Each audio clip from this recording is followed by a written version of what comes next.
Assalamualaikum warahmatullahi wabarakatuh. Halo teman-teman, perkenalkan saya Mutiara Rizkyah. Nah, di sini saya akan menjelaskan tentang hukum benda. Kalian pernah gak sih dengar kasus tentang sengketa tanah atau mobil yang ditarik oleh leasing? Itu semua berkaitan dengan hukum benda. Nah, di sini di video ini kita akan menjelaskan secara singkat apa sih hukum benda itu. Hukum benda adalah bagian dari hukum perdata yang aturannya mengatur hubungan hukum antara subjek hukum, orang atau badan hukum dengan benda. Dalam hukum perdata, benda bisa diartikan sebagai segala sesuatu yang dapat menjadi objek hak milik atau hak kebendaan lainnya. Dalam KUH perdata, benda bermacam-macam seperti benda tidak bergerak, benda berwujud dan tidak berwujud. Nah, contoh benda bergerak yaitu misalnya seperti mobil. Contoh benda tidak bergerak seperti tanah atau bangunan. Contoh benda berwujud seperti rumah dan contoh benda tidak terwujud seperti hak cipta. Ciri-ciri hukum benda salah satunya adalah mutlak, bisa dipertahankan terhadap siapa saja. Nah, selanjutnya ada hak-hak atas hukum benda. Nah, hak-hak ini ada 3, yaitu hak milik, hak pakai, dan hak jaminan.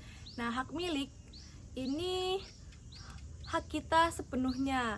Berarti misalnya contohnya adalah kita mempunyai rumah atas nama kita sendiri. Hak pakai ini hak kita memakai tanpa kita harus memiliki. Misalnya kita menyewa rumah. Kalau hak jaminan ini ada gadai dan hipotek. Nah, gadai ini untuk benda bergerak, misalnya emas di pegadaian. Nah, hipotek ini untuk benda tidak bergerak, misalnya rumah dijadikan KPR. Nah, selanjutnya ada peralihan hak atas benda. Yang pertama ada jual beli, hibah, dan pewarisan. Nah, yang jual beli ini adalah hak berpindah setelah melakukan pembayaran atau serah terima. Yang kedua ada hibah. Hibah ini pemberian sukarela yang orang tuanya kasih tanah ke anaknya. Yang ketiga ada pewarisan. Nah, pewarisan ini harta benda yang telah diwariskan ke ahli waris. Selanjutnya ada asas. Nah, asas-asas ini diantaranya ada asas publisitas, asas spesialitas, asas prioritas, asas mutlak, asas plus juris, dan asas-asas lainnya.